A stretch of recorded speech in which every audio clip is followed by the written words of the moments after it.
জুলাই গণ অভ্যুত্থানের প্রথম শহীদ রংপুরের বেগম রোকেয়া বিশ্ববিদ্যালয়ের শিক্ষার্থী আবু সাঈদ হত্যায় সংঘটিত মানবতাবিরোধী অপরাধের মামলায় 2 জনকে মৃত্যুদণ্ড ও 3 জনকে যাবজ্জীবন কারাদণ্ড দেওয়া হয়েছে।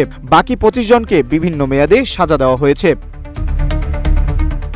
9 এপ্রিল বিচারপতি নজরুল ইসলাম চৌধুরীর নেতৃত্বাধীন 3 সদস্যের আন্তর্জাতিক অপরাধ ট্রাইব্যুনাল 2 এই রায় ঘোষণা করেন। এই ট্রাইব্যুনালের অন্য 2 সদস্য হলেন বিচারক মোহাম্মদ মঞ্জুরুল বাসির ও বিচারক নূর মোহাম্মদ শাহরিয়ার কবির।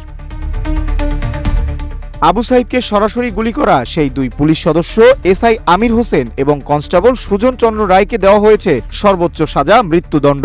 তারা দুজনই বর্তমানে গ্রেফতার রয়েছেন। পুলিশের সাবেক সহকারী কমিশনার মোহাম্মদ আরিফুজ্জামান, সাবেক পরিদর্শক নিরস্ত্র রবিউল ইসলাম এবং সাবেক উপপরিদর্শক এসআই বিভূতিভূষণ রায়কে দেওয়া হয়েছে যাবজ্জীবন কারাদণ্ড। তারা সবাই বর্তমানে পলাতক অবস্থায় আছেন।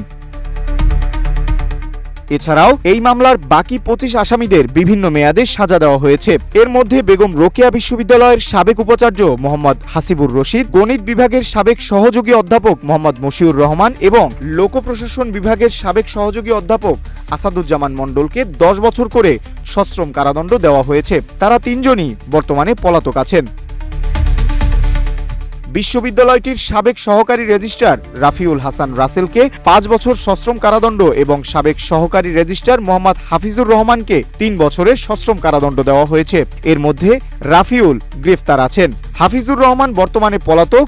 এছাড়া বাকি 20 আসামিকে বিভিন্ন মেয়াদে কারাদণ্ড প্রদান করা হয়েছে। আসামিদের প্রায় সবই পলাতক অবস্থায় আছেন।